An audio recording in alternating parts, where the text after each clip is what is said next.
Okay, so today's agenda is normalization and we have how many forms of normalization? ऐसे तो 6-7 forms है. हम लोग बेसिक जो 3 फॉर्म वो कर लेते हैं 1NF, 2NF और 3NF. ठीक है. A database is said to be in 1NF when each column has a atomic value. Basic, each column has atomic value. एक ये है और each column has value of the same type. अगर उसमें int लिखा है तो उसमें int ही लिखेगा. अगर आपने ऐसा लिखा है एज तो आपने एज लिखा है 18, फिर कभी आपने लिखा है एज 9. तो एक कॉलम में मल्टीपल टाइप के वैल्यूज है तो वो ये भी डेटा 1NF में नहीं रहेगा. तो एक तो एटॉमिक वैल्यू होना चाहिए और डेटा टाइप सेम होना चाहिए ऐसे. तो डेटा किस में आ गया 1NF में. तो ये एग्जांपल लिया हमने. तो अगर हमारा टेबल ये था पहले और हमने डेटा ऐसे स्टोर कर रहे थे. ठीक है. People do this in MS Excel. So if you see those who are using MS Excel, they can write a table like this, right? You will see a lot. But for a structured data, this is not a proper format to store the data in. This data is not normalized. So to normalize this data, every column should have only atomic values, means only single value. Atomic value is a value which cannot be split into further sub values. Composite value is a value which can be further split. Example of composite value is name, address. These are what? Composite. So what I do is I convert this data into atomic values. So this is the 1NF equivalent of this data. Okay, so now this is in which NF? 1NF. Every column is having atomic value and type also is. Okay, you can research and see what all few more things which are there, what it to qualify for 1NF. These are the two important ones. There might be other things also so that it qualifies for 1NF. Done. Now, when does the database qualify for 2NF? When it is first in 1NF. When do you play for the semi-final? When you have won the quarter final, right? So you have to first be in, and then again you have to have what? No partial dependency. ठीक है. अब ये term थोड़ा सा ambiguous है और थोड़ा सा स्लिपरी है, बट समझ में आ जाता है क्या है. देखो, एक कॉलम में एक प्राइमरी की होती है. अगर ऐसा कोई कॉलम मिल जाए जो यूनिकली आइडेंटिफाई कर रहा है तो वो by default unanimously primary key है. और अगर ऐसा कोई कॉलम नहीं मिले जो अकेला मिलके सरकार बना रहा है तो फिर हम गठबंधन करेंगे कि 2-3 कॉलम को जमा कर लो, उनसे यूनिकली आइडेंटिफाई हो रहा है क्या. जैसे कि अगर मेरे पास एक आधार कार्ड का डेटाबेस आधार DB है मेरे पास, तो अगर उसके अंदर आधार नंबर है तो विषय खत्म हो गया. तो मैं हर सिटीजन को यूनिकली आइडेंटिफाई कर सकता हूँ कि ये कौन है. बट जब गवर्नमेंट डेटा को पब्लिश करती है सेंसस को कि भाई इस सिटी में इतने लोग इस डिजीज से हैं और इस एरिया में इतने डेथ इस डिजीज से हुए, तो वो आधार कार्ड नंबर भी पब्लिश करती है प्राइवेसी के लिए. वो एक टेबल लोग पब्लिश करते हैं तो उसको बोलते हैं प्राइवेसी प्रिजर्विंग डेटा पब्लिकेशन. क्या बोलते हैं? डेटा को प्राइवेसी प्रिजर्व करके इंडिविजुअल की डेटा को पब्लिश करना. अब अगर उस टेबल में आधार नंबर होगा क्या? फिर नहीं होगा. तो आधार नंबर होगा तो उस बंदे की प्राइवेसी ब्रीच हो जाएगी. तो उसको वो लोग क्या करते हैं, फिर आधार नंबर ये यूनिकली आइडेंटिफाई कर रहा है. तो अगर 1 मिलियन रिकॉर्ड्स रहेंगे सबका ये अलग अलग रहेगा. तो ये हो गया मेरा प्राइमरी एट्रीब्यूट. क्या हो गया? उस रो को मैं यूनिकली पिन पॉइंट आइडेंटिफाई कर सकूं तो यही बंदा है वो एट्रीब्यूट कौन सा होता है? Primary attribute. तो इसमें आधार नंबर क्या है? अब तक हम जो पढ़ते आए हैं SQL अब तक उसमें एक ही प्राइमरी की होता था. उससे एम्प्लॉय नंबर, रोल नंबर, ये सब क्या होते थे? प्राइमरी की. उसमें और भी एट्रीब्यूट होते हैं. तो आधार नंबर हो गया, first name, last name, city of birth, date of birth. Let's say मैं ऐसा एक डेटा बना रहा हूँ, ब्लड ग्रुप, ब्ला ब्ला. ठीक है। अब या चलो डिपार्टमेंट, समझो ये कॉलेज का डेटा है, ठीक है। तो अब मैं हो गया प्रिंसिपल, तो मुझे कुछ स्टूडेंट्स को बुलाना है प्यून को भेज के। तो लेट्स से कि ये एक बहुत कॉमन नाम है ये, अगर आप सर्च करोगे गूगल के ऊपर तो आपको 100 मिल जाएंगे योगेश पाटिल। योगेश पाटिल आप सर्च करो, 100 से कम नहीं आएंगे अकाउंट। Very common name. नहीं, राजू तो का फादर है ना। ओके, फर्स्ट है वो, लास्ट नेम है क्या सिर्फ? ओके चलो ठीक है, फादर का नाम नहीं लिया आपने, ठीक है। और लेट से ये हम लोग कर देते हैं डिपार्टमेंट कर देते हैं, ठीक है। अब आधार नंबर क्या है, जो भी है 111। अब आधार नंबर हो तो फिर तो विषय ही नहीं है, किसको बुलाना है। अब अगर प्रिंसिपल बोलता है प्यून को कि ठीक है, let me arrange the data for,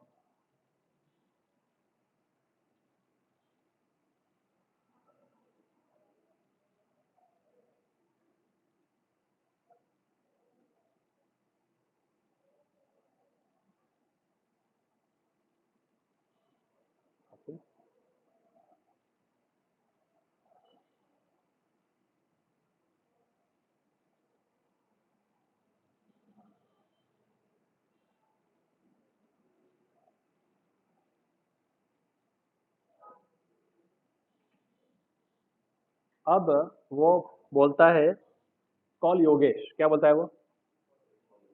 तो प्यून बोलेगा सर 3 योगेश है। कौन है? 3 योगेश। बोलेगा कॉल योगेश पाटिल, तो क्या बोलेगा? सर 3 योगेश पाटिल है।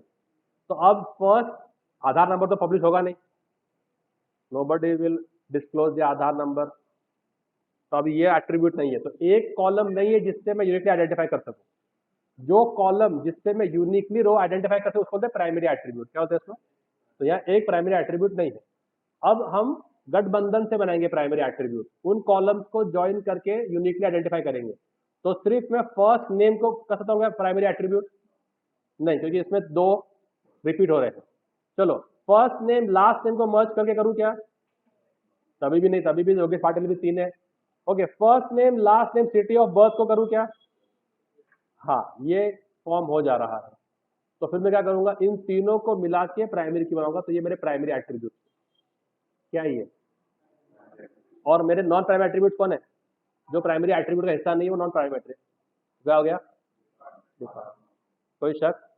ऐसे रियल टाइम में आपको मालूम पड़ जाता है जब आप डेटा देखोगे। तो अगर ऐसा मालूम पड़े कि सातारा के भी 2 है, अगर मालूम पड़ जाए कि योगेश पाटिल सातारा से भी 2 आए हैं, तो ये भी आपके केस में नहीं बनेंगे, ठीक है। तो अगर 100 फेसबुक पे अकाउंट है योगेश पाटिल के और किसी एक बंदे को साइबर क्राइम किया है, अब उस यूनिकली जिस बंदे ने साइबर क्राइम किया है उसको आइडेंटिफाई करना है साइबर सेल ने, तो वो लोग ऐसा नहीं बोल सकते कि भाई ये रहेगा, अभी 2 भी सातारा वाला भी 2 है, तो फिर क्या करेंगे? डिपार्टमेंट ले लेंगे उसका। हाँ, ये 4 अगर हम मिला के देखें तो फिर डुप्लीकेट नहीं मिल रहा है। तो Yogesh Patil, city of birth और डिपार्टमेंट को मिला लेंगे तो हम यूनिकली आइडेंटिफाई बंदे को पूरे कैंपस में कर सकते हैं। हाँ, क्या बोल रहा है? सिटी अलग अलग है ना। ठीक है, तो ये क्या हो गया मेरे अभी, ये क्या हो गए? Primary attribute. तो ये हो गए प्राइम एट्रीब्यूट, क्या बोलेंगे इसको हम।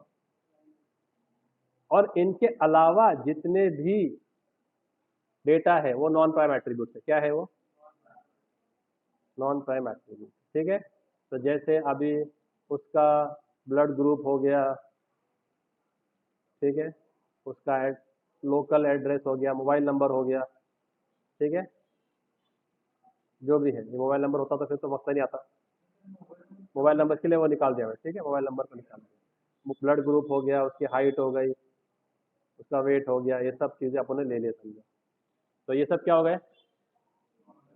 नॉन प्राइम एट्रीब्यूट, तो prime attribute, non prime attribute. A database is said to be in two NF. Okay, जैसे अभी एक बैंक है, अब ये इस बैंक का लॉकर है, क्या है? तो बैंक के लॉकर तो छोटे मोटे तो होते नहीं है, बड़े होते हैं, रूम के बराबर होते हैं। उसमें लोगों के फाइल्स भी होते हैं, गोल्ड भी होता है, ज्वेलरी भी होती है, कैश भी होता है। तो ये लॉकर एक आदमी के एक्सेस से नहीं खुलता है। अगर ये लॉकर खोलना है, 2 लोग लगेंगे, क्या लगेंगे? तो अगर एक बंदा अकाउंटेंट बोलता है, अरे तू क्यों उठता है, तू चाय पी क्या, मैं अकेला जाके आता हूँ, तेरा पासवर्ड क्या है मेरे को दे दे, तो चलेगा ऐसा? वो लोग पासवर्ड पे नहीं, वो लोग चलेंगे फिंगरप्रिंट पे चलेंगे। तो इट डिपेंड्स ऑन बोथ। अगर बैंक को एडवांस सिक्योरिटी करनी है तो 3 कर देंगे।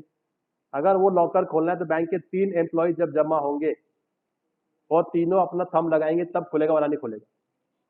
तो एक आदमी के दिल में क्या बोलते हैं, क्रिमिनल माइंड बनना आसान है, 2 लोग को कन्विंस करके 3 लोगों को कन्विंस करना मुश्किल हो जाता है। तो एक आदमी को तो बिल्कुल नहीं, 2 भी हो सकते हैं, चलो भाई 2 लोग ने दोस्ती बन गए, कर लिए, तीसरा मना कर देगा, तो इधर एंड का लॉजिक लगता है। तो 2NF क्या बोलता है, there should be no partial dependency. मतलब क्या? Every non prime attribute has to depend on all the prime attribute. अब ब्लड ग्रुप को अगर डिपेंड होना है तो सब पे डिपेंड होना पड़ेगा। कितने प्राइम एट्रीब्यूट है? कितने प्राइम एट्रीब्यूट है?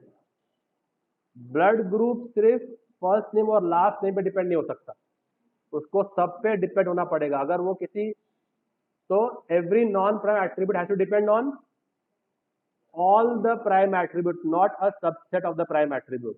कि ब्लड ग्रुप सिर्फ फर्स्ट नेम और लास्ट नेम के बेस पे चेंज हो रहा है, सिटी ऑफ बर्थ और डिपार्टमेंट का कोई संबंध नहीं ब्लड ग्रुप से, ऐसा नहीं होगा। Every non prime will depend on all the prime. ठीक है, इसका एग्जांपल देख लेते हैं। इसका एक एग्जांपल देख लेते हैं। हैंड रेस कर रही है विजय, उसका आवाज नहीं आ रही है क्या? Yes miss Vijay, anything you want to share और आस्क? आवाज आ रही है, ठीक है, ओके, वेरी गुड, ठीक है। तो अब जो है इसको हम लोग कैसे करेंगे, ठीक है? तो जैसे अभी इसको एग्जांपल लेना पड़ेगा अपने को 2NF का, ठीक है? तो मैंने इसका 2NF का एग्जांपल बनाया, देखा, there should be no partial dependency for non prime attribute, non prime attribute should depend on all the entire candidate keys.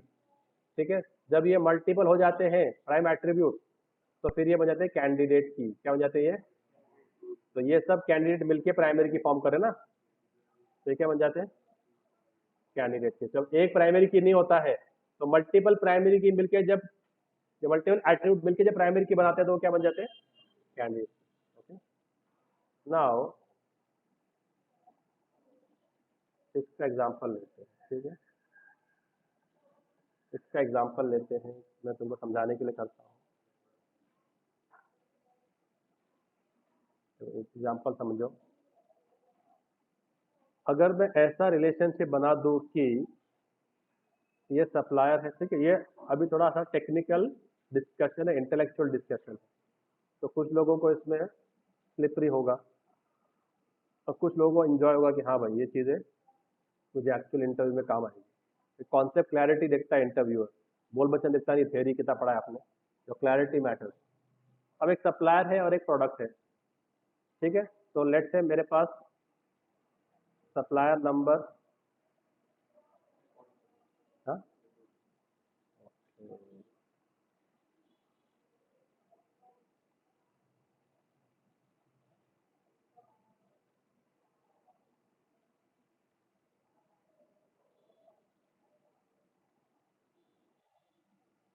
ठीक है, सप्लायर नंबर है, सप्लायर नेम है, ठीक है? तो फिलहाल 2 एट्रीब्यूट ले लेता हूँ, बाकी आपको मोबाइल नंबर लेना है, एड्रेस लेना है, वो ले सकते हैं। और प्रोडक्ट नंबर है, प्रोडक्ट नेम, ठीक है?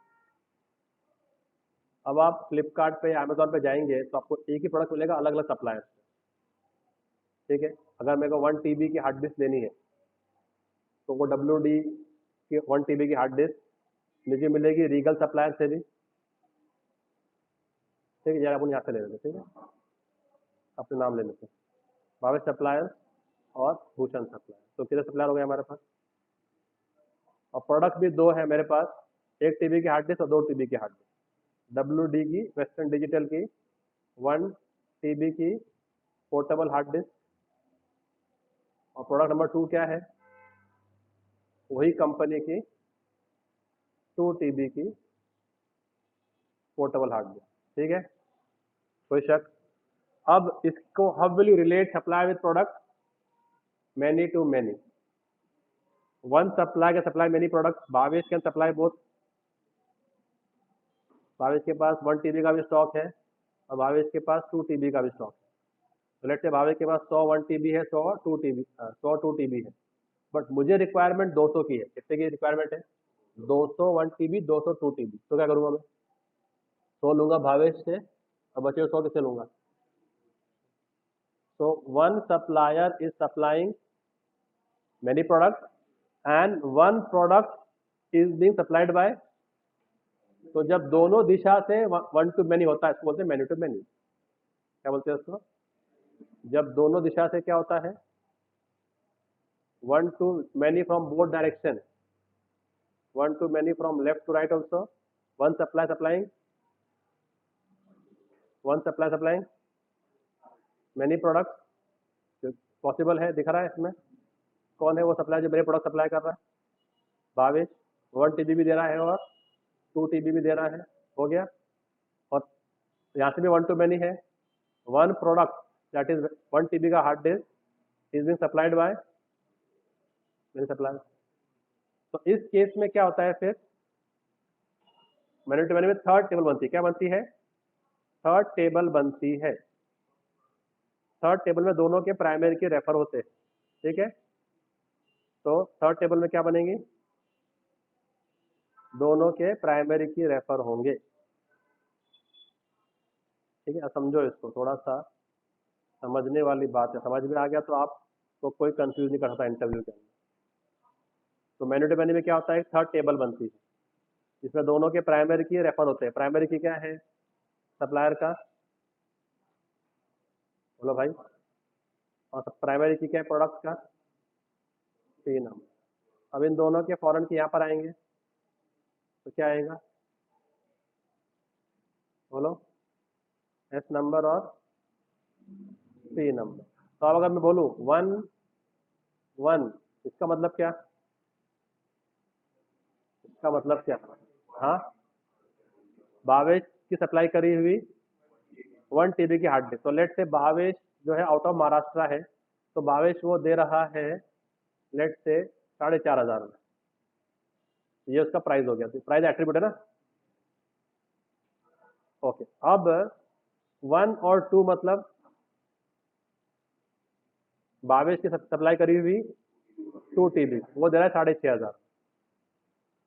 ठीक है, क्योंकि वो आउट ऑफ महाराष्ट्र है तो उसको ट्रांसपोर्टेशन कॉस्ट या उसका खुद का ट्रांसपोर्टेशन नेटवर्क नहीं है। ठीक है, अब भूषण का खुद का ट्रांसपोर्टेशन नेटवर्क है तो उसको ट्रांसपोर्टेशन चीप पड़ता है। तो ये 2-1 क्या है? भूषण की सप्लाई करी हुई, तो ये बोलता है मैं 4200 में दे दूंगा। कितना दे दूंगा मैं? और 2-2 क्या है?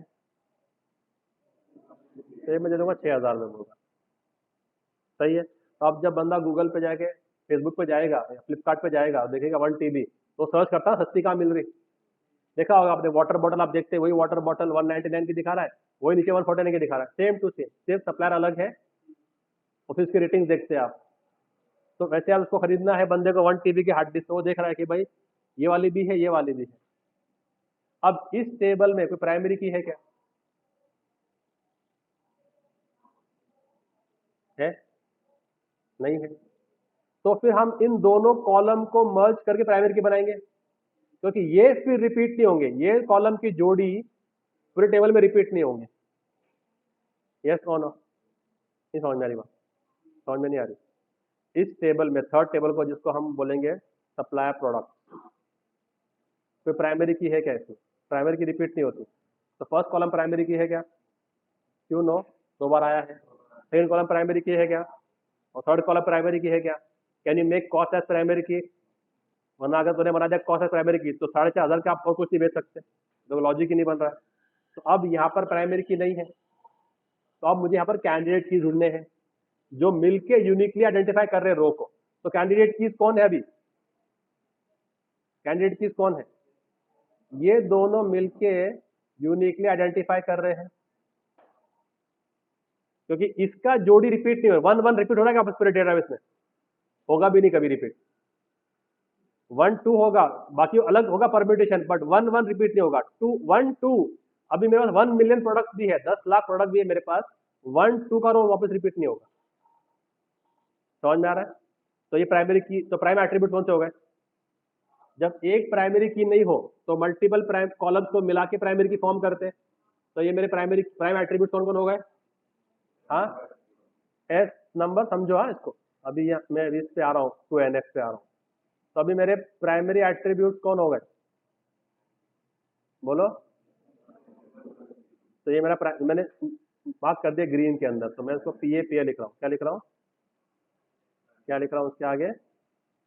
तो फिर प्राइमरी के अलावा जो एट्रीब्यूट है वो क्या है? हाँ, वो पूछता है कोई बंदा कि दुनिया में कितने देश है, तो बोलता 2 ही देश है। कैसे? बोले एक भारत और बाकी सब विदेश। कितने देश है? एक भारत देश है और बाकी सब कौन है? विदेश है, बस 2 देश है। तो अभी प्राइमरी एट्रीब्यूट ये है, तो नॉन प्राइम कौन से हो गए? नॉन प्राइम क्या हो गया अभी? ये प्राइस नॉन प्राइम हो गया, कोई शक? तो 2NF क्या बोलता है? अगर प्राइस को डिपेंडेंट होना है, उसको दोनों पे होना पड़ेगा डिपेंडेंट, वो किसी एक पे डिपेंड नहीं हो सकता। तो अगर मैं सिर्फ ये वाला एट्रीब्यूट चेंज करूं, अब ये 1 जो है ना, ये 1 समझो, इसको यहां पर मैं चेंज करके 3 कर दूं, तो सिर्फ क्या चेंज हुआ? सिर्फ क्या चेंज हुआ? सप्लायर। तो ये चेंज होगा क्या? जब ये दोनों चेंज होंगे तब ये जाके चेंज होगा। जब ये दोनों चेंज होंगे ना, तब जाके प्राइस चेंज होगा। सिर्फ एक के चेंज पे प्राइस चेंज नहीं कर सकता मैं। तो अब जब मैं बोलूंगा यहां पर कि सप्लायर नंबर 2 का प्रोडक्ट नंबर 3, तब जाके प्राइस चेंज होगा। कितना? 8,000 जो भी रहेगा या जो भी प्रोडक्ट होगा। तो अभी ये प्राइस कॉलम सप्लायर नंबर पे डिपेंड है क्या?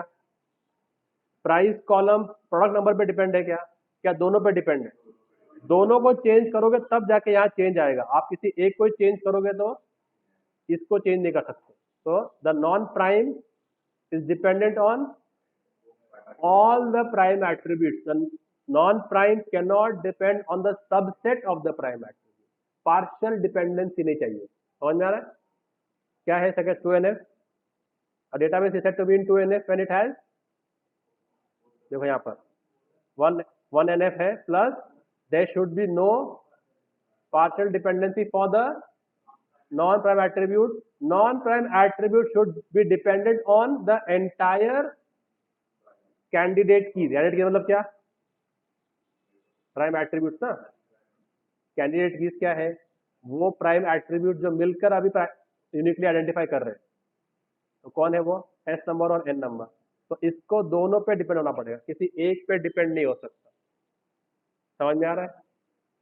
नहीं समझ में आ रही बात? ओके, ऐसा एक और एग्जांपल लेते हैं, चलो तुमको और समझाने के लिए और क्लैरिटी पे ले लेते हैं। ठीक है? as long as we are understanding the concept, we don't mind spending some extra time. इससे और क्लैरिटी आ जाएगी। ठीक है? इससे और क्लैरिटी। अभी एक और लेते हैं मेन्यू टू मेनी का एग्जांपल। एक्टर मूवी क्या है? एक्टर मूवी क्या है? मेन्यू टू मेनी है, क्योंकि दो दिशा में है ना। One actor many movies and one movie many actors. सही है? दोनों दिशा में वन टू मेनी हो रहा है। इधर one movie, one actor many movie and one movie many actor. तो अब ये टेबल बनेगी, इसमें एक्टर नंबर, एक्टर नेम। ठीक है? सिंपल से 2 ही कॉलम ले रहा हूं मैं, और मूवी नंबर, मूवी नेम। सही है? Actor number 1 SRK, actor number 2 Deepika, actor number 3 Akshay. ठीक है, movie number 1 Chennai Express, movie number 2 Don, movie number 3 जो है वो क्या है, तो भी बोलो, अक्षय के पिक्चर बोलो, एक्टर के पिक्चर, हाउस। ठीक है, अब इधर आएगा थर्ड टेबल, क्या, एक्टर मूवी।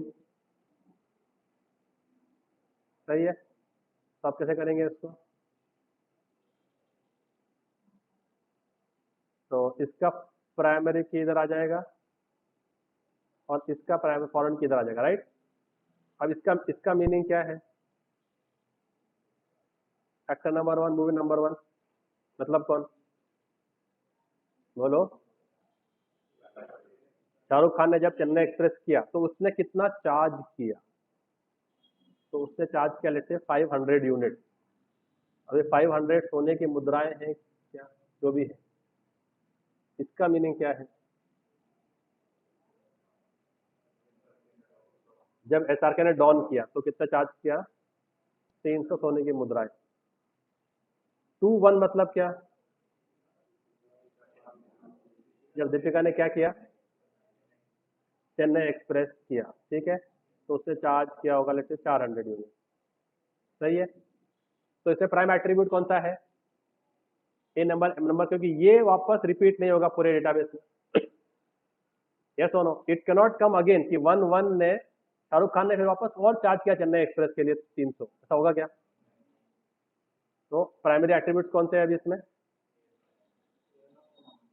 तो फीस को किस पे डिपेंड होना है, दोनों पे, कि ये एक्टर ने जब ये मूवी की तो 500 चार्ज किया, वो सिर्फ एक पे डिपेंड नहीं हो सकता। ठीक है, जैसे अभी मैं बताऊं कितना रेवेन्यू जनरेट की मूवी ने, क्या करी, बॉक्स ऑफिस कलेक्शन ना, तो लोग क्या बोलते हैं उसको, बॉक्स ऑफिस कलेक्शन, है ना। तो अब ये बॉक्स ऑफिस कलेक्शन किस पे डिपेंड है, दिस मूवी पे, उसका एक्टर से कोई संबंध नहीं है। तो box office collection of which movie, Chennai express ना, तो इसके लिए वो यहां पर नहीं आ सकता क्योंकि ये नॉन प्राइम है और सिर्फ एक ही प्राइम पे डिपेंडेंट है। समझ में आ रहा है, जैसे अभी एज आ गया, कौन आ गया, एज। अब एज किस पे डिपेंडेंट है, एक्टर पे, उसका संबंध कुछ है नहीं मूवी से, मूवी की एज कुछ होती है, अगर हाइट ले लेता हूं, क्या लेता हूं मैं, ब्लड ग्रुप। अब ब्लड ग्रुप ये किस पे डिपेंडेंट है, मूवी की कोई ब्लड ग्रुप नहीं होती, तो ये सिर्फ किस पे डिपेंडेंट है, तो ये कॉलम यहां नहीं आ सकता, ये मिसफिट है इधर, क्योंकि ये नॉन प्राइम होते हुए सिर्फ एक ही सबसेट ऑफ द प्राइम पे डिपेंडेंट है। रूल ये है कि the non prime should be dependent on all the prime attribute. ठीक है, अब अगर ऐसा कॉलम आ जाए एज, ठीक है, तो अब जैसे एक पॉलिटिकल पार्टी थी, ठीक है, शिवसेना है, तो अब इनके लॉयल्टी शिफ्ट हो गई, जो उद्धव ठाकरे के लॉयल थे वो उसके पार्टी में चले गए, गठ में चले गए, और जो एकनाथ शिंदे के लॉयल थे वो कहां चले गए, ये नो। तो अभी क्या करने का, एज इस जगह तो फिट होगा नहीं है क्योंकि 2NF में नहीं रहेगा फिर टेबल। अगर एज मैंने मूवी एक्टर मूवी टेबल में डाल दिया तो मेरा टेबल 2NF में नहीं रहेगा। तो अब एज तो डालना है मुझे, अगर मुझे क्वेरी करना है डिस्प्ले ऑल एक्टर्स हुआ मोर देन 55, तो फिर देखना कि ये जो एज है ये किसका लॉयल है, कौन से फॉरेन की का लॉयल है, किसका लॉयल है ये, इसका किससे बनती है, ए नंबर से कि एम नंबर से, तो उसको उसके टेबल में डाल दो भाई, आप उस कॉलम में जाओ। तो ऐसे आपका डेटा आर्किटेक्ट होता है। समझ में आ रहा है, अगर आता बॉक्स ऑफिस कलेक्शन, तो एक्टर का होता है बॉक्स ऑफिस कलेक्शन, कितने कितने स्टार्स मिले उसको, कितने रैंकिंग में स्टार्स, तो स्टार्स का काम एक्टर से मूवी से है, तो फिर उसको हम क्या करते हैं, वो किससे लॉयल है, तो उसको उसके टेबल में जाके अपना डेटाबेस का स्कीमा को आर्किटेक्ट करते हैं। अब ये 2NF में हो गया, बात समझ में, अभी क्लियर आ गया। तो इसके लिए वो नोट से बहुत कंफ्यूजन है वो, कि अगर मैं सिर्फ इतना तुमको पढ़ के दिखाऊं तो जो एग्जाम देने वाले बंदे और रट्टा मार के एग्जाम दिखा जाएंगे। ना लिखने वाले को मालूम है कि मैंने क्या लिख के आया, ना चेक करने वाले मालूम है कि मैंने क्या चेक किया। बट जब आप जॉब करोगे तो आपको एक एक नट बोल्ट उस प्रोडक्ट का समझ में आना चाहिए। अगर आप आर्किटेक्चर लेवल के आदमी हो, यानी आपको पूरा स्कीमा डिजाइन करना है पूरे सिस्टम का, या सिस्टम आर्किटेक्ट, डेटाबेस आर्किटेक्ट, मतलब हाई प्रोफाइल पेइंग जॉब है ये। बात समझ में आ रही तुम लोग को?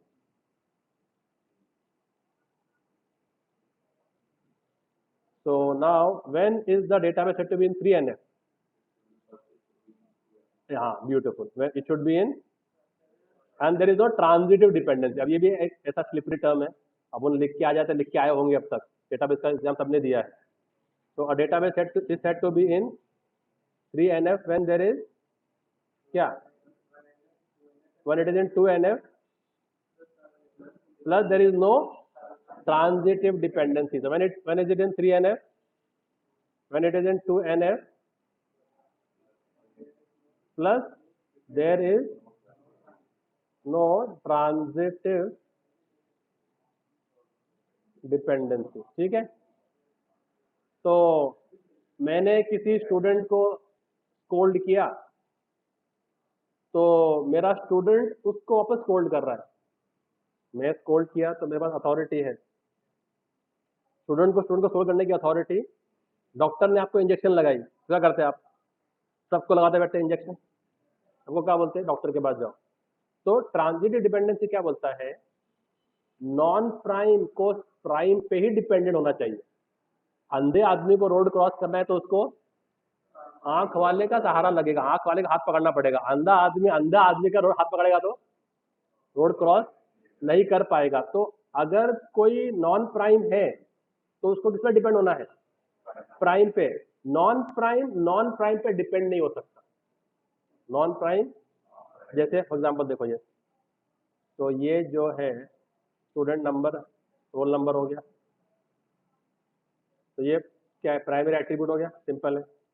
उसका नाम हो गया, और एक टेबल में एक ही प्राइमरी एट्रीब्यूट होता है अगर आप फॉर्म कर रहे हैं। भले आप मल्टीपल टेबल से बना रहे हो तो पर वो होगा तो एक ही यूनिट ना। तो जब यहाँ रोल नंबर आएगा तो आगे विषय नहीं है।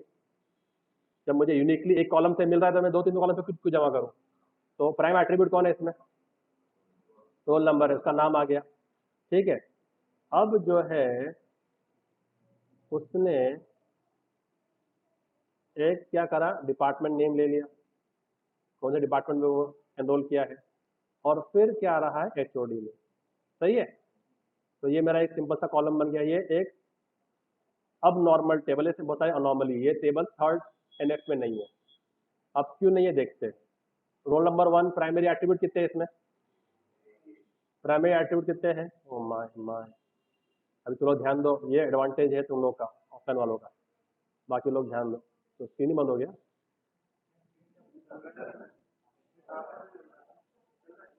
ब्यूटीफुल, चलो। तो ये पीके है, एन,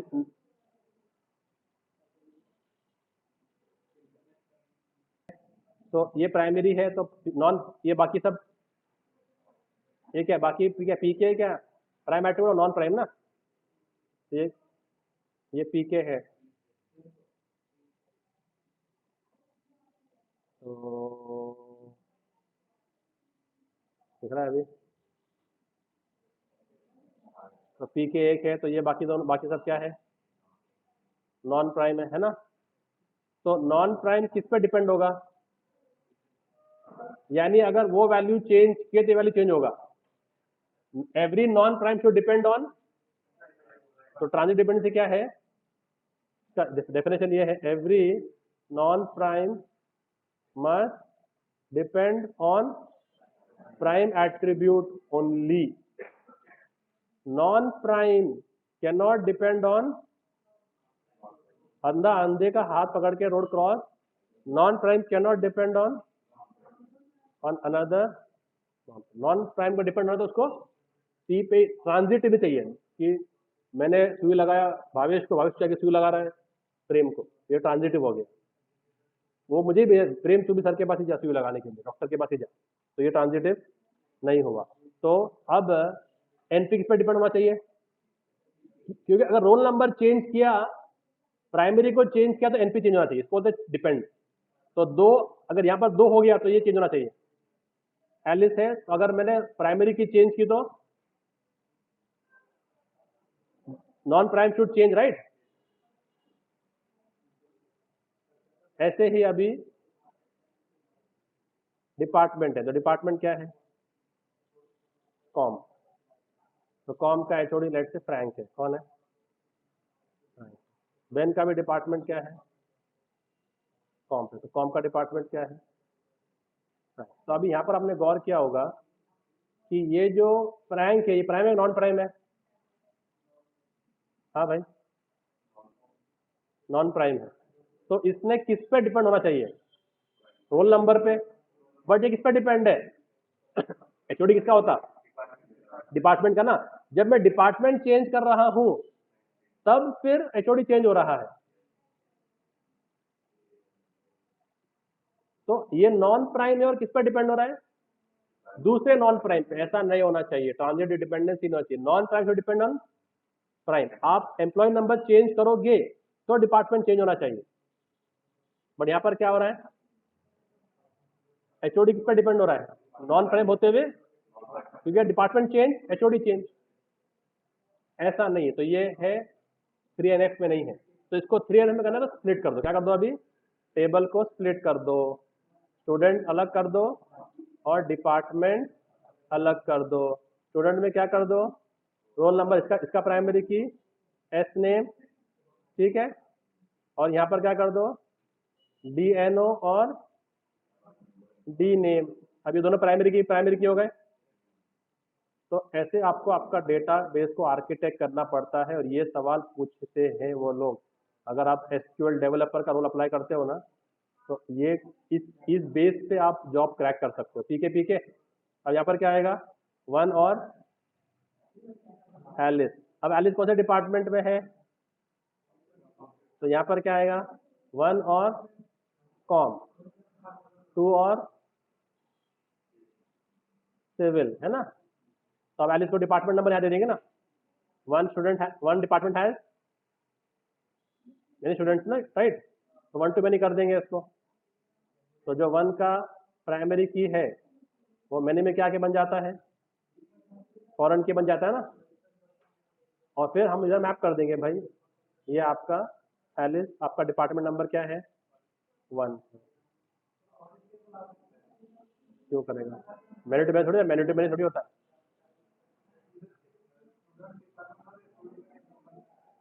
हाँ एचओडी भी डाल देंगे, फिर एचओडी भी डाल देंगे, एचओडी को इससे लिंक कर देंगे। बेन किस में है, बेन किस में है, डिपार्टमेंट नंबर कॉम में है ना, तो 1 में ही है, ठीक है। और फिर यहाँ पर आप लगा दो एचओडी को, फिर एचओडी टेबल बना दो, एचओडी टेबल एक अलग से, क्या दोगे, एचओडी नंबर और एचओडी नेम, सही है। तो 1 फ्रैंक और 2 और जॉर्ज, सही है। और फिर यहाँ पर one department has one HOD, one department has, तो इसमें आपको ऑप्शन है कि आपको कौन सी फॉरेन की कहाँ ले जाना है। 1 to 1 में ऑप्शन होता है, 1 to 1 में ऑप्शन होता है कि आपको कौन से प्राइमरी की कहाँ ले जाना है। अभी बस कितने प्राइमरी की है 1 to 1 में, कितने प्राइमरी की है, इसका भी डिपार्टमेंट का अलग प्राइमरी की है। तो या तो मैं एचओडी को यहाँ लेके आऊँ या डिपार्टमेंट को यहाँ लेके जाऊँ। और छोटा जाता है बड़े के पास, छोटा कहाँ जाता है, बड़े के पास। यहाँ पर क्या कर देंगे हम लोग, फिर एचओडी नंबर यहाँ कर देंगे, उसको कर देंगे यूनिक, क्या कर देंगे इसको, यूनिक कर देंगे, ताकि एक डिपार्टमेंट का एक ही एचओडी आए। क्या कर देंगे इस कॉलम को, फॉरेन की भी कर देंगे, यूनिक भी कर देंगे, यानी डुप्लीकेट नहीं होगा ये, फॉरेन की also, and plus I'll give which constraint to it, unique constraint. ताकि एक बार अगर मैंने बोल दिया है कि फ्रैंक अगर एक डिपार्टमेंट का एचओडी बन गया है तो वापस फ्रैंक नहीं आ सकता। अभी क्या आएगा, तो कॉम का एचओडी कौन है और सिविल का कौन है, एलिस किस में है, कॉम में, बेन किस में है, कॉम में। बाकी जो भी रहेगा, अगर ये क्रिस है तो क्रिस किस में है, सिविल। तो क्या करने का इधर, 3 क्रिस और 2 बस। तो ये सारे अनॉमलीज निकाल देता है, इंसर्शन, अनॉमली, डिलीट, तो ये केस तो आपका डेटाबेस कौन से स्टेट में आ गया? 3NF में। समझ में आ गया? 1NF 2NF 3NF इतना बहुत है, इतना is more than sufficient. Now I want you all to go and search